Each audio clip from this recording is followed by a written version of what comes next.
Hello, and welcome to the AMA's Steps Forward podcast series. We'll hear from healthcare leaders nationwide about real-world solutions to the challenges that practices are confronting today. Solutions that help put the joy back into medicine. AMA's Steps Forward program is open access and free to all at stepsforward.org. Hello, and welcome to this episode in the AMA Steps Forward podcast series. This is your host, Dr. Kevin Hopkins, a family medicine physician and senior physician advisor here at the AMA. In healthcare, we're bound to experience difficult conversations, whether that be interpersonally between colleagues, professionally with someone who may be a direct report, or maybe with our patients in the exam room. It can be hard to know what to think and what to say, and even how to respond when you're in the thick of an emotionally charged interaction. We'll walk through a blueprint today for difficult conversations. And for that, I'm joined by Dr. Kevin Taylor, a board-certified internal medicine physician with 30 years of experience as a senior executive and professional coach, and Marlene Chism, a consultant, trainer, professional speaker, and author of the recently published book, From Conflict to Courage. Thank you both for being our guests. Thank you, Kevin. Great to join you. I'm excited to be here. So it's good to connect with you again, Kevin, especially having met you several years ago in some work at the AMA. Would you start by telling our listeners a little bit about yourself and your background? Definitely. Yeah, I'm an internal medicine doc. I work in a primary care practice in Ann Arbor, Michigan, and have had the opportunity, as Kevin indicated, to work at the AMA prior to COVID. And previously to that was at Trinity Health in the corporate office in population health as the senior medical director, overseeing clinical and population health issues across Trinity. The work I'm doing right now, as well as a professional coach, working mainly in healthcare, helping physician leaders and healthcare leaders as we're trying to navigate the challenges that we find in healthcare right now. I've had the opportunity to work with Marlene, noting that this dilemma of managing the challenges that we see in healthcare and doing it in a compassionate way is something that we all have to figure out how to do well. And Marlene's book, I thought was just awesome, From Conflict to Courage, that really helped me. So I'm looking forward to the conversation today. Terrific. And Marlene, would you introduce yourself and tell us a little bit more about your background, please? Yes, my name is Marlene Chism, and I do consulting, coaching, executive coaching, and I've authored several books. This is my fifth book. And part of the fun of this work is getting to meet people like Dr. Kevin, and just, through the through the social web, we're able to connect and talk and find mutual interests. So it's really exciting work. I've been doing it for a long time. And the way that I position it is either that I'm helping to improve communication and relationships everywhere, or I'm working with senior leaders to create drama-free cultures that drive growth and reduce costly mistakes. And so I feel that this work is helping people to reduce costly mistakes by seeing the patterns that I've seen and for them to get an inside scoop. So that's pretty much the nutshell of my work. All right. Fantastic. And I know we'll unpack some parts of that as we go through our conversation today. Kevin, could you tell us a little bit more about how you first connected with Marlene, how you first learned about her work and what interested you in it? Well, if you go on ChatGPT and you put in drama in healthcare, there's a lot of articles that come out. And interestingly, most of the more recent articles reference Marlene. In fact, an article, the American Association for Physician Leadership, published just a few years ago, the top 3 references were Marlene's publications, including her book. So it was natural to reach out to her, actually finding her on LinkedIn Learning, just some great courses. So if anyone wants to access that, Marlene has excellent resources there for you. Getting to touch base with her and talk to her directly has been a real privilege. So great. So thank you. And Marlene, congratulations. Anytime you're the top 3 references on any topic, that's pretty solid. So I understand From Conflict to Courage, your most recent book published in 2022. Could you tell us a little bit about specifically why you wrote that book? Yes, I started noticing in some of my training work and my consulting and coaching work, I started to notice this pattern. And I noticed this pattern. And I remember telling a consulting group that I was in, I said, man, I've seen this pattern. And the pattern is that every problem that escalates inside of an organization could be traced back to a conversation that should have happened but didn't. And no one knows when that happens. And so they think it's other things. I think the root cause is the inability to have difficult conversations, mainly about performance or behavior, but obviously about other things as well. So that was really, it was the awareness. And one of my gifts, I think, is to notice patterns. And I just had that pattern recognition. And then that sparked my interest and I started studying more. And I have to say, it's my head swells to see that I'm like a top three, and especially in healthcare because I'm not a physician. And for a physician to reach out to me, it's like, wow, stop, don't stop. Enough about me. What do you think about me? But anyway, I feel like we've become old friends, and it's really fun for me to learn how this work helps in other industries as well. Well, there's certainly not a lack of conflict in probably any industry or any relationship, but particularly in healthcare, particularly since the pandemic, that people are less patient with one another. We've even lost a lot of our kindness in our culture and interpersonal relationships, it seems. And so feels like there's a lot more conflict in the world today than we've seen. I don't know if you agree with that or not. I do. In fact, it was interesting that you said that. I feel that way too. Some people think it's just because social media shows us where it is and we didn't have that capability a decade ago. But I see it differently. We've got a major problem of incivility and impatience. And hopefully we can talk about some of that and how our inner conflicts is really at the core of all of this. And that part of my work is really about self-awareness and personal growth, because we can't expect a president or a Congress or someone or some sort of law to really change this because it's a human issue.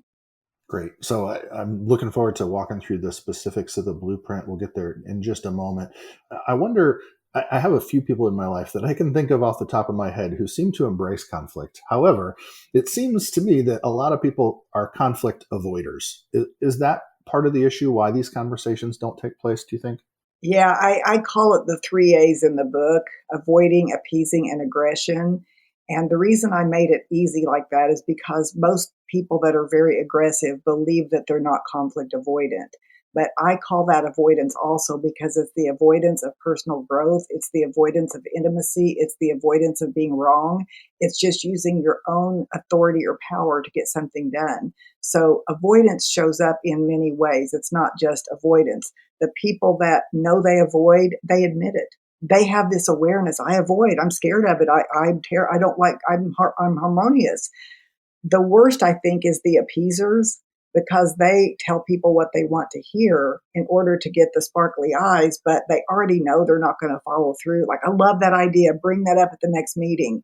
They know that it's not a good idea. They're not going to bring it up. And the person feels like the rug has been pulled out from under them. So you have the avoiders know they avoid. The appeasers love to make people happy, and they don't think they avoid. They just think they're nice. And the aggression people think that they are just a straight shooter and tell it like it is. So I wanted to wake up everybody to say we all avoid. We just have different ways that shows up.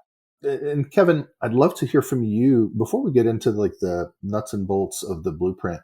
Could you share with us, you've gone through this, you've used it, thinking about sort of use case scenarios. In what type of situations or circumstances have you actually used this blueprint for these types of conversations that's been successful? Well, and Marlene indicated that a lot of times it's the conversation that never was. And I think there's one of the real triggers for drama and conflict is when you have unkept agreements. An example being a physician who just has a habit of showing up late to start his practice, to start the day. And you know how that can just infect the entire office, patient satisfaction, the flow of the office, and so forth. I think in those situations, it's always helpful to think about the blueprint. Marlene's blueprint kind of gets into, this is, what I'm noticing. This is the story I'm telling myself. I'm curious what's going on your end. So you give that space for them. And the fact is that, there are issues that you need to be aware of and to be cognizant of that maybe need to be negotiated and addressed, whether it's family issues or, physicians who have to travel through crazy traffic. But to clarify then what you want and the expectation you have, and then are they willing? And this is all part of Marlene's framework or blueprint. Are they willing to make the changes they need to make in order for us to achieve these agreements? Or do we need to renegotiate the agreements?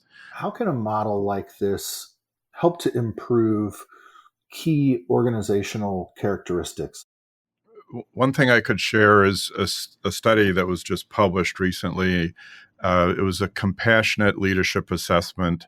Harvard, Columbia Business Schools, and I think 7 or 8 different business schools across the world published. It was at the time supposed to be the largest leadership assessment survey that was ever done.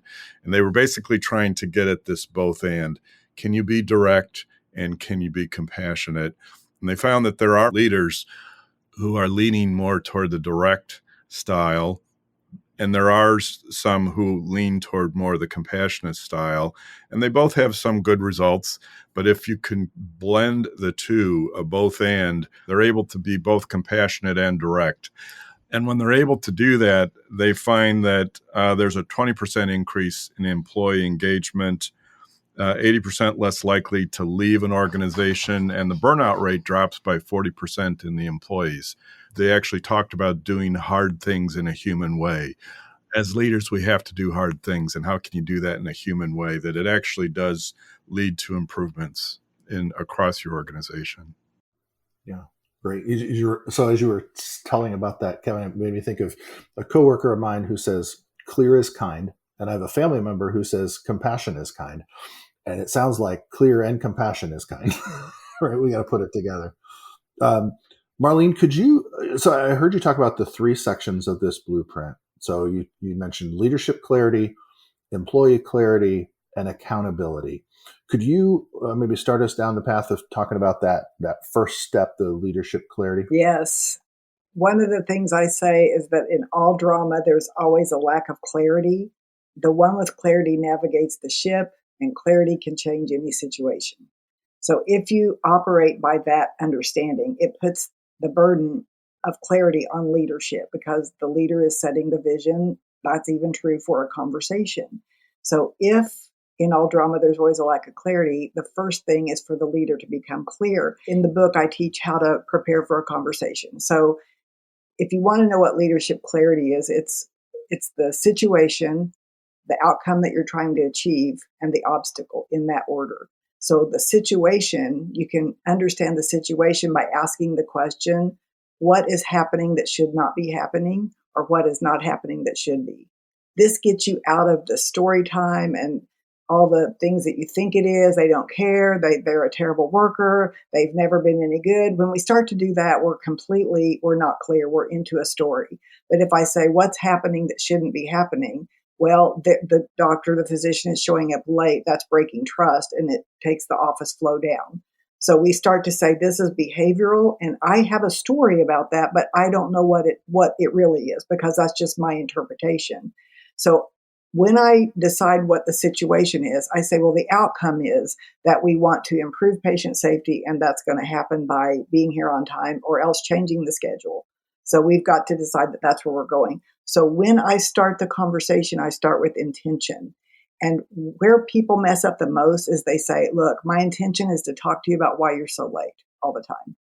That's already setting yourself up for failure because you're focused on what I call the shark, the obstacle. There's boat, there's island, and there's shark in the middle. And if you start with the problem, you're going to get a lot more problems. So you start with outcome. My intention is to talk about our commitment to patient safety and how we can, recommit to that. And then the next part is what I've observed is that on Tuesdays and Thursdays, sometimes you're 30, 45 minutes late. What I want is for you to hear what I'm trying to say. And what I don't want is for you to think that I'm criticizing you or making up any kind of assumption that this is how it's affecting us, our workflow, our patient safety, blah, blah, blah. We've made this commitment. So walk me through. Now, That's my leadership clarity. I have set the stage for the conversation because I've done my prep work.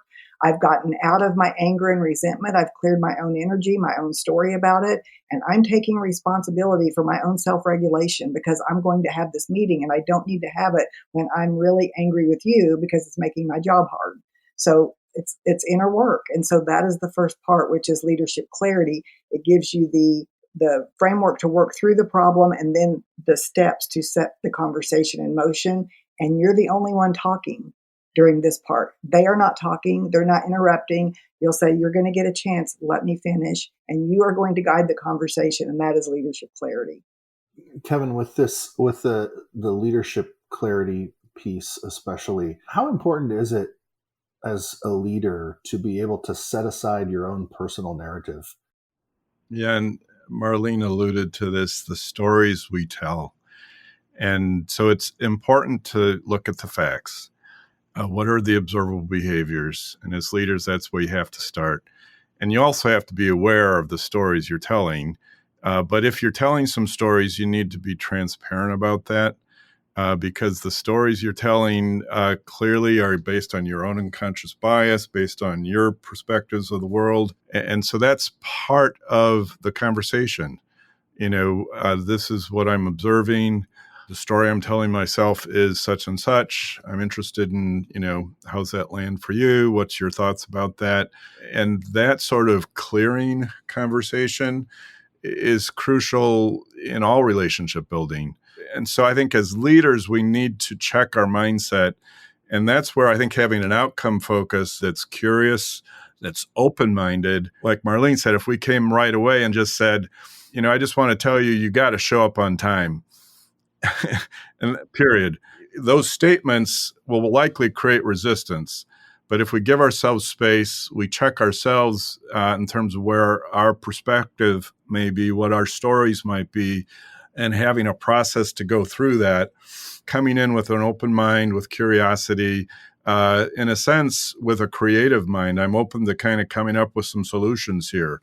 That's the compassionate part of this leadership model that needs to partner with being direct. What about part two, the employee clarity, and how is that different from the leadership clarity? Well, we all have to agree on the end result. So this is that part to see if we do. And so the employee clarity is where, first of all, you've checked yourself before you even have this conversation. Am I willing to have this difficult conversation? Am I willing to feel things I don't want to feel? So now that you've done that, you've done this first part. When you say, I'm curious, walk me through, how does this land? Or what do you see as the priority? Or how did you come to this decision? Whatever that question is, and you got to start being a good question asker, which is coaching. You need to be able to open the conversation, not with a yes or no, but to let them talk. And what you have to be aware of is that you're going to get resistance generally. You're going to get, I don't think that's fair, or like you didn't talk to Chris, you didn't talk to Kim, and you're talking to me. There's going to be something like that in there. You have to be willing to redirect that and to be able to say, I hear you, and I know you don't think that's fair, and we can definitely talk about that. But my question is, and redirecting that conversation. And even if in that moment you say, let's have another conversation about that. But for right now, the question is, walk me through da, da, da, da. And so I always say willingness is the fulcrum point of change. Nothing happens if someone's not willing. So you have to figure out how to listen for that and to be able to say, I understand it will take extra time. Are you willing to do it if I give you an extra month? Well, it's not really about that. It's that I don't think Bill would like it. Okay, well, so does it matter that Bill likes it? Are you willing to do it anyway because I've asked you to do it? You're trying to figure out how to move that needle, and I call that the fulcrum point of change, because as long as there's resistance, even if you think that they're going to do it, you can tell when you become a good listener, you can tell that there's going to be another excuse later. Are there certain types of resistance that are maybe easier to overcome than others, or some that are, I guess, more challenging to overcome? That's an interesting question. I want to frame it from kind of a general perspective, but maybe we can break it down. When I'm teaching this, I talk about three kinds of resistance. So the first one is your own resistance. So that's where, Dr. Kevin and I are talking about doing your inner work. Am I willing to do this thing that feels really out of my comfort zone. I've never been good at it. Like, that's my own resistance. I know that I'm resisting. I'm negative. I'm stuck. I don't want to move forward. If we're aware, we know that we're resistant towards certain things. The second level is someone else's resistance. And normally in the corporate world, I would say we notice this by excuses, negativity, gossip. Like, they're just distracted. They're not getting their work done. There's all kinds of here's why it won't work mentality and here's the problem mentality. The third level is where we get stuck and we don't realize it. And I call it resisting their resistance. So what this means is, I'm going to say, if I'm coaching a leader and they say, look, I've already talked to them and I already know what they're going to say. They're resisting what they know is going to be said. So therefore, they're not going to have the conversation. So I say, are you willing for them to say what they're going to say and you have the conversation anyway? Well, yeah, but it's like, what's going to happen is I'm going to have to let them go if da-da-da-da-da. I'll say, are you willing to let them go? Because you're resisting what you have to do. And it's your resistance, not theirs. They are making a choice by their resistance. If they can't align with mission, vision, values, you can still be compassionate. But the beauty of this work, I think, is that it's intended through conversation. If it's not a right fit, that person generally wants to leave. It's not a surprise. It's not a blindside. There's a realization that, wow, we did a poor job of hiring. Your life has changed. Whatever has happened. We're not enemies. There's opportunities perhaps in the future, but right now this isn't it. So I always look at resistance of it's always your resistance. It may seem like theirs, but it's always your resistance to their resistance. And if you are willing to overcome your own, you can do almost anything. And that means that you're going to feel bad for a while. So if you're willing to feel bad, feel stupid, feel inept, if you are willing to feel those feelings, you can do just about anything. Marlene talks about the importance of listening, and she actually has a term called radical listening. And I think that that's part of the overall skill set that we need to have in this conversation. And it brings up the importance of curiosity and those open-ended questions. You don't want to start with a statement. You hopefully can start with questions and have that listening ear to listen not only for the verbal input, but where's the emotional content? Because the emotional content is often where the values and the beliefs are held. And being able to have space for the emotion in order to be able to really understand where they're coming from and what really matters most to them. I love the idea of radical listening. That makes a difference for people. People want and need to feel heard. And even if we can't give the response or even the answer that they're looking for, just to be heard is really valuable, right? So, Marlene, what about the third phase, the accountability? Yeah, I think it's the piece that's missing so often. That's because what I've noticed is that when I'm coaching and someone's excited that they finally had a conversation, they feel so good. They feel like singing Kumbaya. I did it. They agreed. We both said we're sorry. We hugged. We cried. And that's fine, but don't let that emotion carry you away. The next step in that conversation is to say, while we're here, let's go ahead and set a follow-up meeting for two weeks later or 1 week, whatever, how serious the issue is, depends on the length of time. Because what you want to do is to make sure that there's this check-in that they're doing, or they've made the change that they said they would make, or that they're getting the support or the up level of skills that they need. If you don't do that, it will improve for about 2 weeks. And then because no one said anything, it slips back into old patterns. And then you feel really angry and frustrated and lost because now I have to do this again. And that's where the saying is, I told them 1,000 times and nothing changes. And I always say that's because you allowed it 999 times. So the reason is because none of us like to say, it's the same with sales meeting. Let's go ahead and get on the calendar our next meeting. If you don't do that, chances are you don't make the sale. And the same thing with changing behavior. It doesn't change if you don't have the next meeting. Yes, those are good principles. Thank you so much. Dr. Kevin Taylor and Marlene Chism have been our guests for today's podcast episode. Listeners can find the resources mentioned in our discussion linked in the episode description. Thank you both for being with me today to talk about the blueprint for difficult conversation. Until next time, stay well. Thank you for listening to this episode from the AMA's Steps Forward podcast series. AMA's Steps Forward program is open access and free to all at stepsforward.org. Steps Forward can help put the joy back into medicine by offering real-world solutions to the challenges that your practice is confronting today. We look forward to you joining us next time on the AMA's Steps Forward podcast series. stepsforward.org.